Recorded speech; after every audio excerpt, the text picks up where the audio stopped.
Šioje vaizdo pamokoje sužinosite, kaip skaitmeninių įrankių pagalba pasitikrinti savo asmeninio kreditingumo reitingą.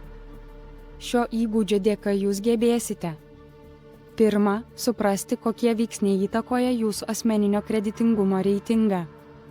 Antra, įvertinti savo asmeninio kreditingumo reitingą ir jo įtaką paskolos sąlygoms. Trečia, įvertinti savo finansinės galimybės grąžinti paskolą. Ketvirta, suprasti ir analizuoti finansinius duomenis, kuriuos pateikia skaitmeniniai finansiniai įrankiai. Penkta, analizuoti ir vertinti kredito ataskaitas ir kredito balus. Pirmas žingsnis. Kokie veiksniai įtakoja jūsų asmeninį kreditingumo reitingą?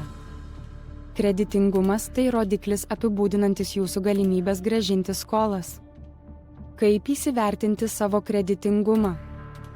Pirmiausia, sužinokite, kaip skaičiuojamas kredito reitingas. Atkreipkite dėmesį į mokėjimų istoriją, kredito naudojimą ir kitus veiksnius.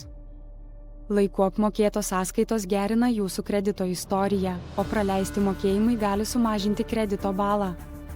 Antra, įvertinkite savo pajamų stabilumą, apskaičiuokite skolos ir pajamų santykį bei peržvelkite savo finansinius įpročius, pavyzdžiui, ankstesnius mokėjimus.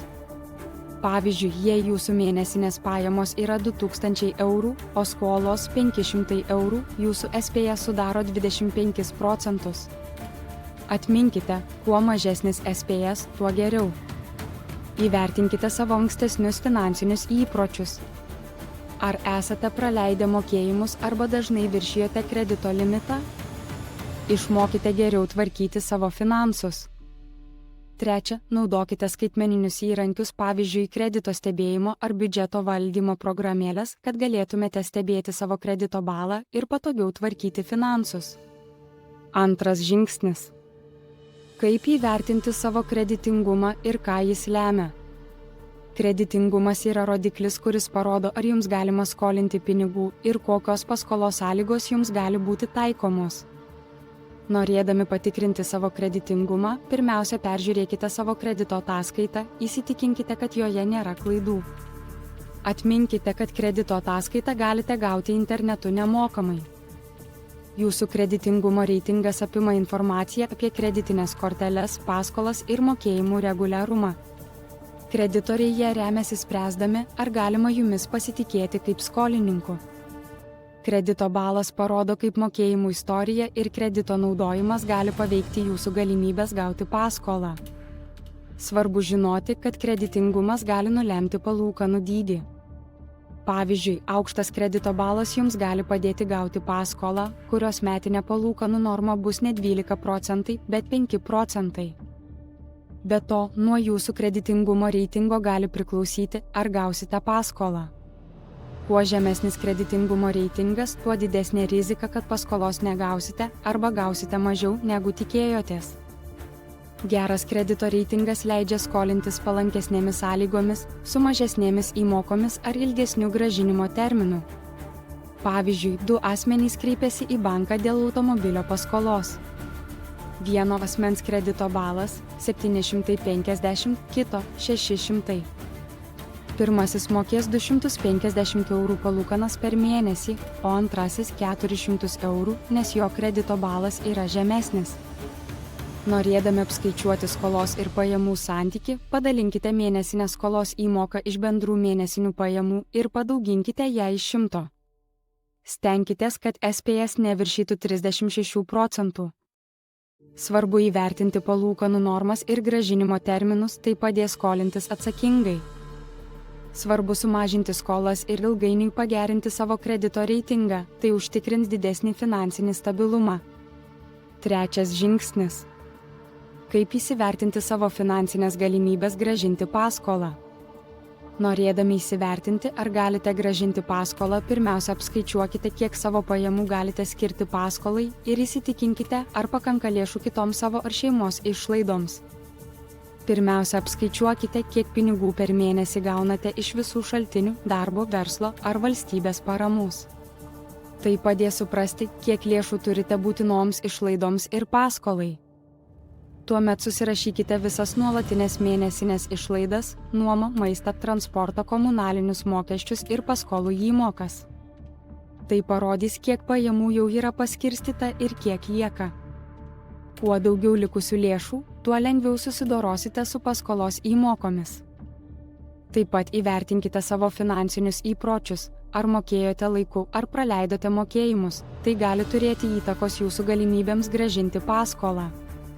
Biudžeto valdymo programėlės ir internetinės skaičiuoklės padės jums nuspręsti, ar paskola atitinka jūsų finansinės galimybės. Galiausiai verta turėti santaupų nenumatytiems atvejams, jos padės laiku sumokėti paskolos įmokas ir išvengti finansinių sunkumų, pavyzdžiui, netekus darbo ar ligos atveju. Labai svarbu turėti atsarginį planą, jeigu situacija pasikeistų. 4. žingsnis. Skaitmeniniai įrankiai ir finansinės informacijos interpretavimas. Skaitmeniniai įrankiai, tokie kaip biudžeto planavimo programėlės, leidžia sekti savo pajamas ir išlaidas realiuoju laiku. Pavyzdžiui, Emma ir Revolut padeda sekti išlaidas, prenumeratas ir nustatyti biudžetus. ENAB, You Need a Budget, tau reikia biudžeto, padeda sudaryti ir laikytis biudžeto, atitinkančio jūsų tikruosius finansinius prioritetus, bei iš anksto suplanuoti, kur bus panaudojami pinigai. Paskolų stebėsenos įrankiai, tokie kaip ClearScore, Experian ar Bonify, suteikia informacijos apie jūsų kredito balą, analizuoja mokėjimų istoriją, kredito naudojimą ir pateikia patarimų, kaip pagerinti kredito būklę. Finansinės programėlės tokios kaip Spending Money Dashboard ar Fintonic siūlo individualius sprendimus finansiniais klausimais ir pateikia vizualinę analizę, diagramas ir grafikus, kurie padeda stebėti asmeninių išlaidų tendencijas ir taupimo klaidas bei protingai valdyti savo asmeninį biudžetą. 5. žingsnis. Kredito ataskaitos ir kredito balai. Pirma, įvertinkite tokius veiksnius kaip jūsų mokėjimų istorija, kokio dydžio yra jūsų kreditas, ar seniai naudojatės banko sąskaitomis. Nepamirškite, net vienas praleistas mokėjimas už kreditinę kortelę gali ženkliai sumažinti jūsų reitingą. Siekiant išvengti neigiamo kreditingumo, stenkitės, kad kredito panaudojimas neviršytų 30% jūsų kredito limito. Pavyzdžiui, 10 metų naudojama kreditinė kortelė rodo daugiau finansinio stabilumo negu prieš 6 mėnesius paimta paskola. Antra, patikrinkite, ar turimų kredito sąskaitų duomenys yra tikslus. Įsitikinkite, kad nurodyti likučiai kredito limitai ir mokėjimų istorija yra teisingi.